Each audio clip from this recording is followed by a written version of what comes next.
Hello everyone, state PCS सब में आप सभी का स्वागत है। हम सॉल्व कर रहे हैं करंट अफेयर और ये करंट अफेयर है मार्च अप्रैल का।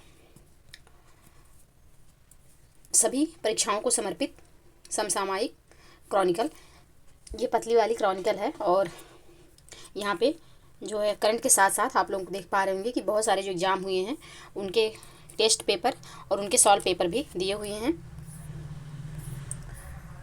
इसके पहले हमने जो वीडियोज बनाए हैं उसमें राज्य समाचार, राष्ट्रीय और आर्थिकी, अंतर्राष्ट्रीय, ये चारों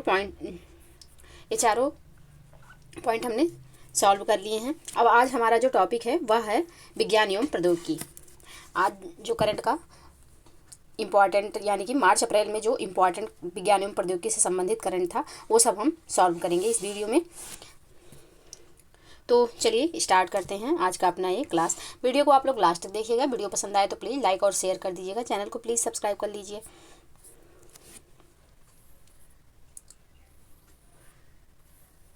पहला जो टॉपिक है यहाँ पे आज का वो है तेजस MK-1A की पहली उड़ान। भारत में निर्मित हल्के लड़ाकू विमान तेजस मार्क A1 ने 28 मार्च 2024 को बेंगलुरु में स्थित हिंदुस्तान एरोनॉटिक्स लिमिटेड सुविधा से अपनी पहली सफलतापूर्वक उड़ान भरी। तो यहाँ पे जो है किसने अपनी पहली उड़ान भरी है और कहाँ से, तो हिंदुस्तान एरोनॉटिक्स लिमिटेड से तेजस मार्क 1A ने 28 मार्च 2024 को उड़ान भरी। और ये हिंदुस्तान एरोनॉटिक्स लिमिटेड कहाँ पे है, तो यह बेंगलुरु में स्थित है।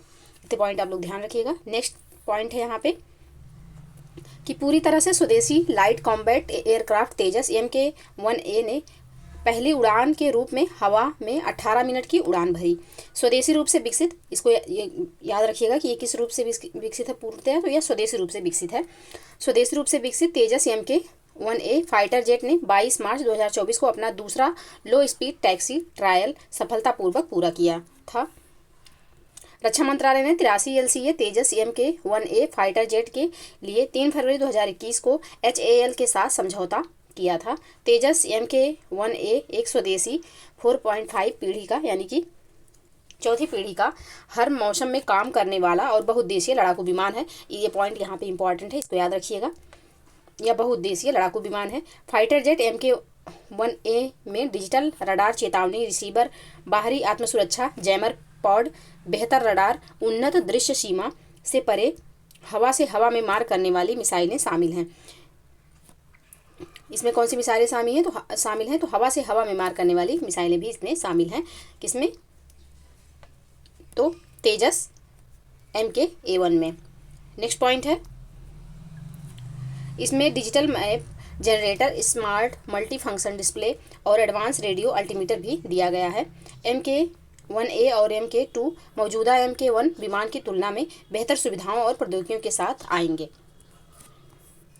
नेक्स्ट टॉपिक है कि विक्रम-1 रॉकेट के स्टेज 2 का सफल परीक्षण। स्काई रूट एरोस्पेस ने, किसने, तो स्काई रूट एरोस्पेस ने 27 मार्च 2024 को श्रीहरिकोटा के सतीश धवन अंतरिक्ष केंद्र में स्थित इसरो के प्रणोदन परीक्षण स्थल पर विक्रम-1 अंतरिक्ष प्रक्षेपण यान के स्टेज 2 का सफलतापूर्वक परीक्षण किया। आगे इसमें पॉइंट है कि विक्रम-1 रॉकेट के दूसरे चरण को कलाम 250 नाम दिया गया है। क्या नाम दिया गया है, तो कलाम 250 नाम दिया गया है। कलाम 250 एक हाई पावर कार्बन मिश्रित रॉकेट मोटर है जो ठोस ईंधन तथा उच्च प्रदर्शन वाले ethylene propylene diene terpolymers thermal protection system का उपयोग करता है। यह द्वितीय चरण रॉकेट को वायुमंडलीय चरण से बाह्य अंतरिक्ष के गहरे निर्वात तक ले जाएगा।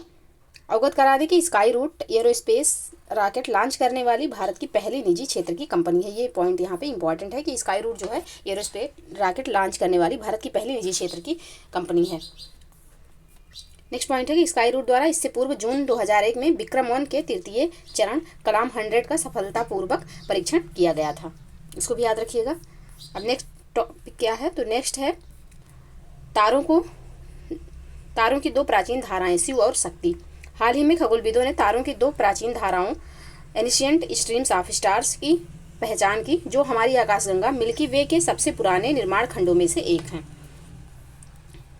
और विशेषताएं क्या है इसकी, तो तारों की इन दो प्राचीन धाराओं का नाम हिंदू देवी देवताओं के नाम पर शिव और शक्ति रखा गया है। इन संरचनाओं की खोज यूरोपीय अंतरिक्ष एजेंसी के गैया अंतरिक्ष टेलीस्कोप का उपयोग करके की गई है। कौन से टेलीस्कोप का प्रयोग हुआ है, तो गैया अंतरिक्ष टेलीस्कोप। वैज्ञानिकों के अनुसार ये दो धाराएं अलग अलग आकाशगंगाओं के अवशेष हो सकते हैं जो लगभग 12 अरब वर्ष पूर्व हमारी आकाशगंगा की प्रारंभिक अवस्था के दौरान आकाशगंगा के आदिम टुकड़ों के साथ विलीन हो गए थे। नेक्स्ट पॉइंट है कि प्रत्येक धारा में लगभग 10 मिलियन सूर्यों का द्रव्यमान है, जिसमें 12 से 13 बिलियन वर्ष की आयु के तारे समान संरचना के साथ काफ़ी हद तक एक समान कक्षाओं में घूम रहे हैं। जर्मनी के हिडलबर्ग में Max Planck Institute for Astronomy की ख्याति मल्हान के नेतृत्व में इन प्राचीन संरचनाओं की खोज की गई है। किसके नेतृत्व में, तो ख्याति मल्हान के नेतृत्व में। मल्हान के अनुसार इन तारों के जन्म के बाद से आकाशगंगा में काफ़ी बदलाव आया है। इससे शोधकर्ताओं को आकाशगंगा के भीतर तारों की कक्षाओं और संरचना के बारे में पता लगाने में मदद मिलेगी। इन अन्वेषण से आकाशगंगा के सबसे पुराने तारों का पता चला। इन सभी की उत्पत्ति आकाशगंगा की डिस्क के बनने से भी पहले हुई थी। तो शिव और शक्ति क्या है, तो यह एक तारा है जो कि जिनका भी हाल ही में खोज किया गया है। नेक्स्ट पॉइंट है कि भारत में MTV-VAC का क्लिनिकल ट्रायल शुरू। भारत बायोटेक इंटरनेशनल ने 24 मार्च 2024 को वयस्कों को दी जाने वाली टीबी वैक्सीन MTV-VAC का क्लिनिकली ट्रायल शुरू किया। वैक्सीन निर्माता भारत बायोटेक द्वारा स्पेनिश बायोफार्मास्यूटिकल कंपनी बायोफैबरी के साथ साझेदारी में यह परीक्षण किया जा रहा है। टीबी के खिलाफ यह पहली ऐसी वैक्सीन है जिसे मानव स्रोत से तैयार किया जा रहा है। तो MTV-VAC किसके लिए वैक्सीन है, तो यह टीबी के लिए यानी कि तपेदिक का जो है वैक्सीन है, ये भी याद रखिएगा। ये पॉइंट जो है यहाँ पे है कि टीबी के खिलाफ यह पहली वैक्सीन है जिसे मानव स्रोत से तैयार किया जा रहा है। नेक्स्ट है कि MTV-VAC को नवजात शिशुओं के लिए BCG की तुलना में अधिक असरदार बनाने के लिए विकसित किया गया है। तो BCG जो है इसका फुल फॉर्म होता है बैसिलस कॉलमेट ग्यूरिन। ये भी जो है टीबी का ही टीका है जो कि बच्चों के जन्म के तुरंत बाद में लगाया जाता है। नेक्स्ट पॉइंट है कि इसके साथ ही यह वैक्सीन युवाओं में टीबी रोग की रोकथाम में भी मददगार होगी। यह BCG वैक्सीन के अधिक प्रभावी और लंबे समय तक चलने वाले विकल्प के रूप में है। BCG वर्तमान में उपलब्ध एकमात्र तपेदिक वैक्सीन है। इम्पॉर्टेंट है ये। टीबी की सबसे घातक संक्रामक बीमारियों में से एक है। टीबी विश्व की सबसे घातक बीमारियों में से एक है जिससे सालाना 1.6 मिलियन से अधिक लोगों की जान चली जाती है। नेक्स्ट टॉपिक है रीजनेबल लॉन्च व्हीकल पुष्पक की सफल लैंडिंग। भारतीय अंतरिक्ष अनुसंधान संगठन इसरो ने 22 मार्च 2024 को कर्नाटक के चित्रदुर्ग में परीक्षण रेंज पर अपने रीजनेबल लॉन्च व्हीकल पुष्पक की सफलतापूर्वक लैंडिंग की। किसने की, तो इसरो ने की है। किसकी, तो पुष्पक की, जो कि रीयूजेबल लॉन्च व्हीकल है पुष्पक। इसको जो है सफलतापूर्वक लैंडिंग इसरो ने कराया है। नेक्स्ट पॉइंट है कि भारतीय युवा सेना का चिनूक हेलीकॉप्टर पंखों वाले पुष्पक नामक इस यान को ऊपर लेकर गया और इसे 4.5 किलोमीटर की ऊंचाई से छोड़ा गया। तो कौन इसको ऊपर लेकर गया था, तो चिनूक हेलीकॉप्टर पुष्पक को ऊपर ले गया था और 4.5 किलोमीटर की ऊंचाई से इसे छोड़ा गया था। नेक्स्ट पॉइंट है कि इसरो ने अंतरिक्ष यान RLV-LEX-02 की सफल लैंडिंग के साथ नेविगेशन, नियंत्रण प्रणाली, लैडर गियर और गति को कम करने वाली प्रणालियों के क्षेत्र में स्वदेशी प्रौद्योगिकियों को स्थापित किया है। नेक्स्ट पॉइंट है कि RLV ने brake, parachute, landing gear, brake और नोज व्हील स्टीयरिंग सिस्टम की मदद से सफल लैंडिंग की। इस परीक्षण के जरिए इसरो ने रीयूजेबल लॉन्च व्हीकल की ऑटोनोमस लैंडिंग की क्षमता का प्रदर्शन किया। पंखों वाले इस व्हीकल को कठिन युद्धाभ्यास करने तथा पूरी तरह से ऑटोनोमस मोड में रनवे पर उतारने के लिए तैयार किया गया है।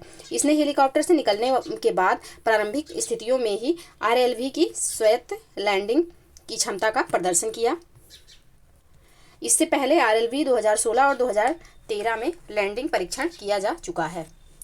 बता दें कि पुष्पक एक रीयूजेबल लॉन्चिंग विमान है। यह विमान उन हवाई जहाज़ों जैसा दिखता है जिसके पंख होते हैं। इनका वजन करीब 1.75 टन है। पुष्पक अधिक जटिल परिस्थितियों में रोबोटिक लैंडिंग में मदद कर सकता है। नेक्स्ट टॉपिक है यूनिवर्सल एक्सेप्टेंस डे कार्यक्रम।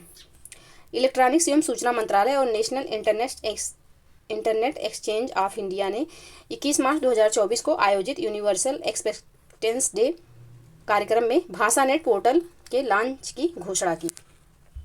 किसने किसने यह किया है? तो इलेक्ट्रॉनिक्स एवं सूचना प्रौद्योगिकी मंत्रालय और national internet exchange of India ने कौन सा पोर्टल लॉन्च करेंगे? तो भाषानेट पोर्टल लॉन्च करेंगे। किस डे पे? तो यूनिवर्सल एक्सेप्टेंस डे पे। यह कार्यक्रम internet corporation of unsigned names and numbers के सक्रिय सहयोग से आयोजित किया गया। यह आयोजन पूरे भारत में डिजिटल समावेशन को आगे बढ़ाने और सार्वभौमिक अंगीकरण को बढ़ावा देने के प्रति एक महत्वपूर्ण उपलब्धि को चिन्हित करता है। दिल्ली में आयोजित इस कार्यक्रम का विषय भाषानेट सार्वभौमिक स्वीकृति की ओर प्रोत्साहन है। यह NIXI और इलेक्ट्रॉनिक्स एवं सूचना प्रौद्योगिकी मंत्रालय के बीच आयोजित दूसरा कार्यक्रम है। नेक्स्ट टॉपिक है जोधपुर में पहली अपाचे स्क्वाड्रन स्थापित। भारतीय सेना ने पश्चिमी क्षेत्र में जमीनी अभियानों में मदद के लिए 15 मार्च 2024 को राजस्थान के जोधपुर में अपाचे लड़ाकू हेलीकॉप्टर का अपना पहला स्क्वाड्रन स्थापित किया। सेना ने आर्मी एविएशन कोर के महानिदेशक लेफ्टिनेंट जनरल अजय सूरी की उपस्थिति में यह स्क्वाड्रन गठित किया। यह स्क्वाड्रन पश्चिमी क्षेत्र में जमीनी अभियानों के दौरान सहयोग करेगा। तो यह कहाँ पे? तो जोधपुर में पहली अपाचे स्क्वाड्रन जो है स्थापित किया गया।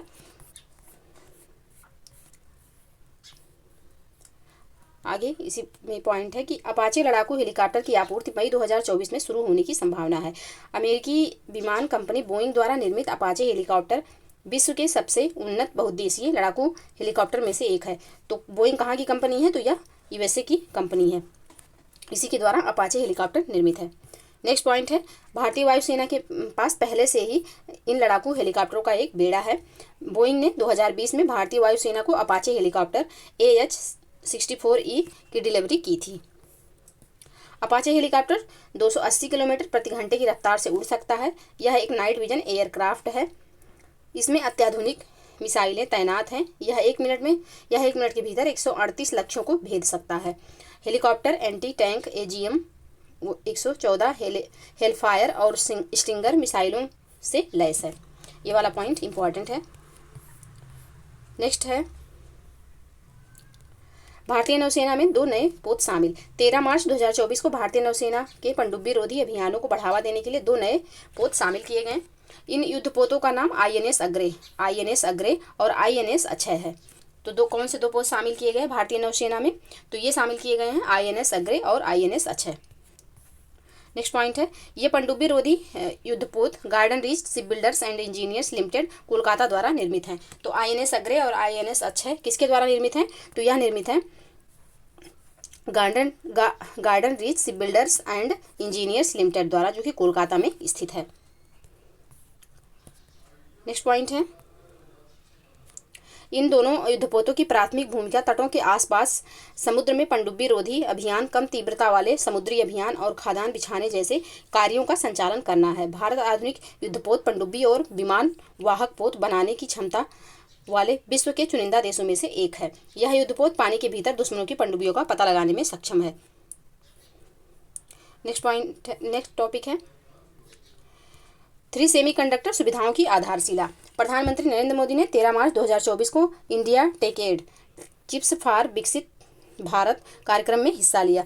इस दौरान करीब 1.25 लाख करोड़ रुपए की 3 सेमीकंडक्टर सुविधाओं की आधारशिला रखी। ये परियोजनाएं भारत को सेमीकंडक्टर विनिर्माण में वैश्विक केंद्र बनाने में मदद करेंगी। इन सेमीकंडक्टर सुविधाओं में एक असम के मोरीगांव और 2 गुजरात के धोलेरा और साणंद में स्थापित होंगी। कहाँ पे स्थापित होंगी? तो एक असम में स्थापित किया जाएगा, बाकी 2 गुजरात के धोलेरा और साणंद में स्थापित किया जाएगा। नेक्स्ट पॉइंट है, इन सुविधाओं के जरिए सेमीकंडक्टर इकोसिस्टम दृढ़ होगा और भारत में इसकी जड़ें मजबूत हो जाएंगी। ये इकाइयां सेमीकंडक्टर उद्योग में हजारों युवाओं को रोजगार प्रदान करेंगी, साथ ही इलेक्ट्रॉनिक्स, दूरसंचार आदि जैसे संबंधित क्षेत्रों में रोजगार सृजन को बढ़ावा देंगी। नेक्स्ट पॉइंट है, सेमीकंडक्टर एक ऐसा पदार्थ है जिसमें विशिष्ट गुण विद्युत गुण होते हैं जो इसे कंप्यूटर और अन्य इलेक्ट्रॉनिक उपकरणों के लिए आधार के रूप में काम करने में सक्षम बनाते हैं। सेमीकंडक्टर चिप सिलिकॉन से बनी होती है और सर्किट में इलेक्ट्रिसिटी कंट्रोल करने के काम आती है। ये 3 सेमीकंडक्टर सुविधाएं हैं। पहला है कि गुजरात में धोलेरा विशेष निवेश क्षेत्र में सेमीकंडक्टर फैब्रिकेशन सुविधा। दूसरा होगा असम के मोरीगांव में आउटसोर्स्ड सेमीकंडक्टर असेंबली और टेस्ट सुविधा। गुजरात के साणंद में आउटसोर्स सेमीकंडक्टर असेंबली और टेस्ट सुविधा। ये अलग अलग राज्यों में यानी कि असम और गुजरात में स्थापित किए जाएंगे। नेक्स्ट टॉपिक है, जर्मनी में 1500 से अधिक कंकालों की खोज। पुरातत्वविदों ने दक्षिणी जर्मनी में एक स्थल पर यूरोप में अब तक की सबसे बड़ी सामूहिक कब्र की खोज की है। जर्मनी के नुरेमबर्ग शहर के केंद्र में सामूहिक कब्रों में अब तक प्लेग पीड़ितों की लगभग 1000 कंकाल पाए गए हैं, जो कुल 1500 से अधिक लोगों के हो सकते हैं। शहर में नए आवासीय भवनों के निर्माण से पहले एक पुरातात्विक सर्वेक्षण के दौरान अवशेषों की खोज की गई थी। यह यूरोप में अब तक पाए गए प्लेग पीड़ितों का सबसे बड़ा सामूहिक कब्रगाह होने की संभावना है। नुरेमबर्ग में 14वीं शताब्दी के बाद से लगभग प्रति 10 वर्ष में प्लेग का प्रकोप होता था। तो यहाँ पे क्या क्या इम्पॉर्टेंट हो सकता है, यहाँ पे ये इम्पॉर्टेंट होगा कि हाल ही में 1500 से अधिक कंकालों की खोज कहाँ पे की गई है, तो जर्मनी में की गई है। और जर्मनी में अगर जर्मनी में स्थान पूछ लेता है तो यह नुरेमबर्ग शहर है। ये भी पूछ सकता है कि नुरेमबर्ग शहर किस देश में है, तो यह जर्मनी में है। और ये जो 1500 से अधिक कंकाल पाए गए हैं किससे पीड़ित थे, तो ये प्लेग से पीड़ित थे। नेक्स्ट टॉपिक है मिशन दिव्यशास्त्र। मिशन दिव्यशास्त्र रक्षा अनुसंधान एवं विकास संगठन DRDO ने 11 मार्च 2024 को multi independently targetable reentry vehicle प्रौद्योगिकी से लैस स्वदेश में विकसित अग्नि 5 मिसाइल का प्रथम सफल उड़ान परीक्षण किया। इसे मिशन दिव्यशास्त्र का नाम दिया गया। तो मिशन दिव्यशास्त्र किससे संबंधित है, तो यह अग्नि 5 मिसाइल के प्रथम सफल उड़ान परीक्षण से संबंधित है। इसका जो परीक्षण किसने किया, तो यह परीक्षण DRDO द्वारा किया गया और किस डेट को हुआ, तो 11 मार्च 2024 को किया गया। इतना याद रखिएगा, इंपॉर्टेंट है। उड़ीसा के डॉक्टर APJ अब्दुल कलाम द्वीप से मिशन दिव्यशास्त्र के परीक्षण के साथ ही भारत उन चुनिंदा देशों के समूह में शामिल हो गया जिनके पास MIRV क्षमता है, यानी कि जिनके पास multiple independently targetable reentry vehicle की क्षमता है। उन देशों में भारत भी शामिल हो गया। भारत के अलावा संयुक्त राज्य अमेरिका, यूनाइटेड किंगडम, फ्रांस, रूस और चीन के पास MIRV तकनीक है, यानी कि भारत से पहले 5 देशों के पास ये सुविधा है। अमेरिका, यूनाइटेड किंगडम, फ्रांस, रूस और चीन। भारत का स्थान 6ठा है, जो अब भारत के पास भी हो गया ये सिस्टम। नेक्स्ट पॉइंट है कि अग्नि 5 हथियार प्रणाली में स्वदेश एवियोनिक्स सिस्टम और उच्च सटीकता सेंसर है। एवियोनिक्स विमान पर उपयोग की जाने वाली इलेक्ट्रॉनिक प्रणालियां हैं। एवियोनिक प्रणालियों में संचार, नेविगेशन एवं कई प्रणालियों का प्रदर्शन और प्रबंधन शामिल है। Multiple independently targetable reentry vehicle उस तकनीक को कहते हैं जिसमें किसी मिसाइल में एक ही बार में एक से अधिक परमाणु हथियार ले जाने की क्षमता होती है। क्या होती है, तो एक से अधिक परमाणु हथियार जो ले जा सकते हैं उन्हें multiple independently target re entry vehicle कहा जाता है।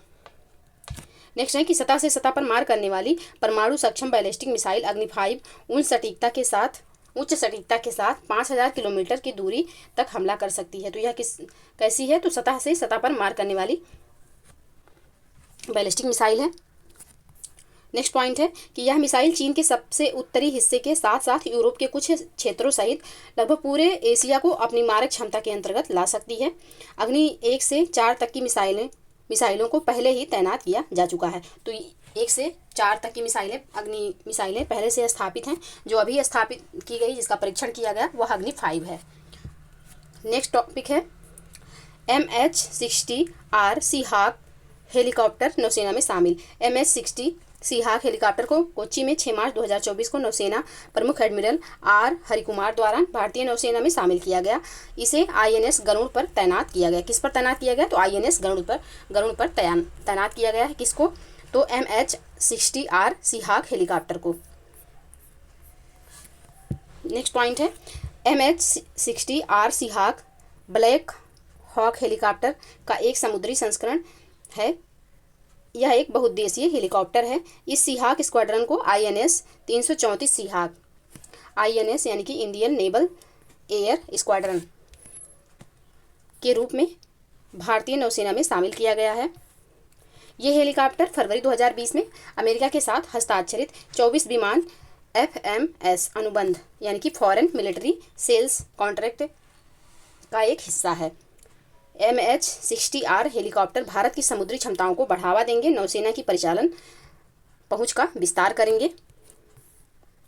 MH-60R को पनडुब्बी रोधी युद्ध, सतह रोधी युद्ध, खोज बचाव तथा चिकित्सा अभियान के लिए डिजाइन किया गया है। इस हेलीकॉप्टर में नाइट विजन उपकरण, हेलीफायर मिसाइलें, MK-54 टारपीडो और रॉकेट लगे हैं। हिंद प्रशांत क्षेत्र में सीहाक की तैनाती भारतीय नौसेना की समुद्री उपस्थिति को सशक्त करेगी।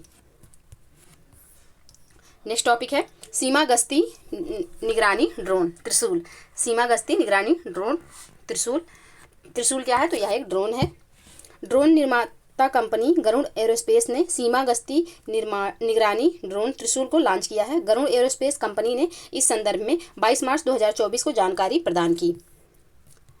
सीमा गश्ती निगरानी ड्रोन त्रिशूल का उपयोग लोगों की आवाजाही, प्राकृतिक आपदाओं की निगरानी, यातायात का आकलन करने के लिए किया जा सकता है। ये भी कभी क्वेश्चन पूछ लेता है कि इसका प्रयोग किस में किया जाता है? तो इसका प्रयोग जो होगा लोगों की आवाजाही, प्राकृतिक आपदाओं की निगरानी और यातायात का आकलन करने के लिए त्रिशूल ड्रोन का उपयोग किया जा सकता है। सीमा गश्ती ड्रोन निगरानी ड्रोन त्रिशूल को अत्याधुनिक उपकरणों से सुसज्जित किया गया है। इसमें अत्याधुनिक कैमरे, इंफ्रारेड और रडार सहित विभिन्न प्रकार के सेंसर से लैस उपकरण लगे हैं। त्रिशूल सुरक्षा खतरों के संबंध में डेटा जुटाने में भी सक्षम है। गरुड़ एरोस्पेस ने अब तक 500 से अधिक ग्रामीण महिलाओं को ड्रोन टेक्नोलॉजी के बारे में प्रशिक्षित किया है। ड्रोन स्टार्टअप गरुड़ एरोस्पेस पूर्व भारतीय क्रिकेट कप्तान महेंद्र सिंह धोनी द्वारा समर्थित है। ये इंपॉर्टेंट है कि ड्रोन स्टार्टअप गरुड़ एरोस्पेस जो है यह पूर्व भारतीय क्रिकेट कप्तान महेंद्र सिंह धोनी द्वारा समर्थित है और इसी ने त्रिशूल नामक ड्रोन को बनाया है। नेक्स्ट टॉपिक है टैंक के लिए पहले स्वदेशी इंजन का सफल परीक्षण। 20 मार्च 2024 को मैसूर में युद्धक टैंक के लिए पहले स्वदेश निर्मित इंजन का सफल परीक्षण किया गया। 1500 हॉर्स पावर वाला यह इंजन देश में सैन्य क्षमता में वृद्धि करेगा। नेक्स्ट पॉइंट है इस इंजन में उच्च शक्ति के सक्षम भार का अनुपात, ऊंचाई स्थानों, शून्य से नीचे तापमान और रेगिस्तान सहित कठिन परिस्थितियों वाले स्थानों में संचालन क्षमता जैसी कई अत्याधुनिक विशेषताएं शामिल हैं। आधुनिक तकनीक से सुसज्जित यह इंजन विश्व में उपलब्ध सबसे आधुनिक इंजनों में से एक है।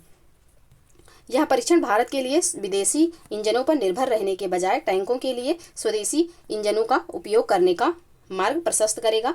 तात्कालिक रूप से इसका प्रमुख लाभ अर्जुन MK-A1 को मिलेगा।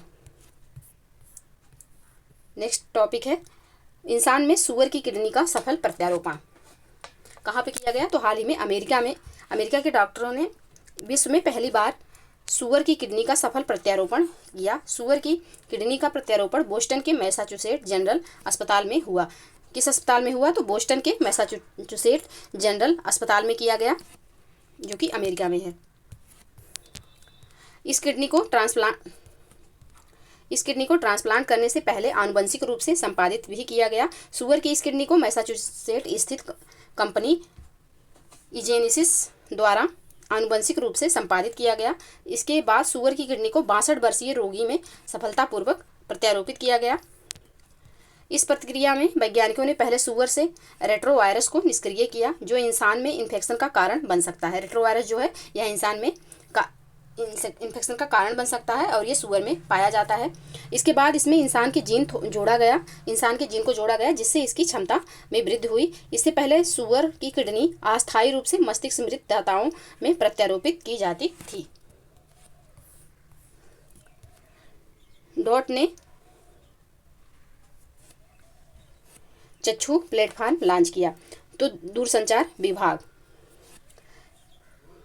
ने 4 मार्च 2024 को टेलीफॉर्म यूजर्स के लिए धोखाधड़ी या स्पैम कॉल करने वाले की रिपोर्ट करने के लिए एक प्लेटफॉर्म चक्षु लॉन्च किया। इस प्लेटफॉर्म का उद्देश्य नागरिकों को संदिग्ध और फ्रॉड कम्युनिकेशन की सक्रिय रूप से रिपोर्ट करने की अनुमति देना है। यह प्लेटफॉर्म उपयोगकर्ताओं को bank account, gas connection, electricity connection, KYC update, know your customer आदि से संबंधित रिपोर्ट करने की अनुमति प्रदान करेगा। चक्षु एक अतिरिक्त सिटीजन सेंट्रिक सुविधा है जो कि पहले से संचार साथी पोर्टल पर उपलब्ध है। इसके अलावा एक अन्य डिजिटल इंटेलिजेंस प्लेटफॉर्म भी लॉन्च किया गया है। यह telecom service provider, law enforcement agencies, bank and financial institution, social media platforms, identity document जारी करने वाली अथॉरिटी आदि के लिए एक non public data sharing resource के रूप में काम करेगा। नेक्स्ट टॉपिक है राष्ट्रपति द्रौपदी मुर्मू के नाम पर नई समुद्री प्रजाति का नाम। भारतीय प्राणी सर्वेक्षण ने पश्चिम बंगाल और ओडिशा तटों पर खोजी गई समुद्री हेड सील्ड समुद्री स्लग की एक नई प्रजाति की पहचान की, जिसका नाम मेलानोक्लामिस द्रौपदी रखा गया। तो यह हमारे देश के राष्ट्रपति के नाम के ऊपर रखा गया। किसने किसने इसको खोजा है? तो भारतीय प्राणी सर्वेक्षण ने कहाँ पे? तो पश्चिम बंगाल और उड़ीसा के तटों पर खोजा है। किसको खोजा है? तो मेलानोक्लामिस द्रौपदी को खोजा गया है। मेलानोक्लामिस द्रौपदी का नाम की इस विशिष्ट प्रजाति पर एक रूबी लाल धब्बा होता है और इसमें अद्वितीय विशेषताएं होती हैं जो इसे अन्य समुद्री स्लग से अलग करती हैं। इस प्रजाति की खोज पश्चिम बंगाल के दीघा और उड़ीसा के उदयपुर के तटीय क्षेत्रों में किया गया है। दीघा कहाँ है? तो पश्चिम बंगाल में है, दीघा तक। मेलानोक्लामिस द्रौपदी एक छोटा अकशेरुकीय प्राणी है जिसकी लंबाई 7 मिलीमीटर तक होती है, जिसका रंग भूरा काला होता है। यह प्रजाति उभयलिंगी है और आम तौर पर रेतीले समुद्र तटों के अंतःज्वारीय क्षेत्रों में रेंगती हुई पाई जाती है। नेक्स्ट टॉपिक है अत्यधिक कम दूरी की वायु रक्षा प्रणाली। रक्षा अनुसंधान एवं विकास संगठन इसरो ने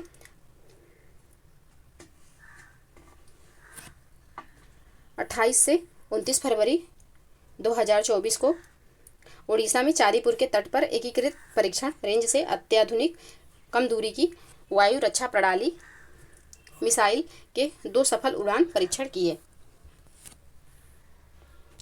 ये दोनों परीक्षण जमीन से संचालित किए जाने वाले हल्के व सचल प्रक्षेपक से किए गए। ये परीक्षण विभिन्न अवरोधन परिदृश्य के तहत उच्च गति वाले मानव रहित हवाई लक्ष्यों को नष्ट करने के उद्देश्य से किए गए हैं। दोनों परीक्षणों ने अपनी उड़ानों के दौरान मिशन के उद्देश्यों को पूरा करते हुए लक्ष्यों को मिसाइलों द्वारा अवरुद्ध किया और फिर उन्हें नष्ट कर दिया। अत्यधिक कम दूरी की वायु रक्षा प्रणाली की मिसाइल एक मानवीय स्तर पर कहीं पर भी ले जाने में सक्षम वायु रक्षा प्रणाली है जिसे स्वदेशी रूप से विकसित किया गया है। नेक्स्ट टॉपिक है रूस द्वारा RS-24 यार्स परमाणु मिसाइल का परीक्षण। रूस के रक्षा मंत्रालय ने 1 मार्च 2024 को अपने यार्स अंतर महाद्वीपीय बैलिस्टिक परमाणु मिसाइल के सफल परीक्षण की घोषणा की। यह परीक्षण मिसाइल की शक्ति परखने के लिए किया गया है। RS-24 यार्स-24 मिसाइल 23 मीटर लंबी और इसे मोबाइल बेस्ड बनाया गया है, यानी कि यह 23 मीटर लंबी है और इसे मोबाइल बेस्ड बनाया गया है। मोबाइल से इसका संचालन किया जा सकता है।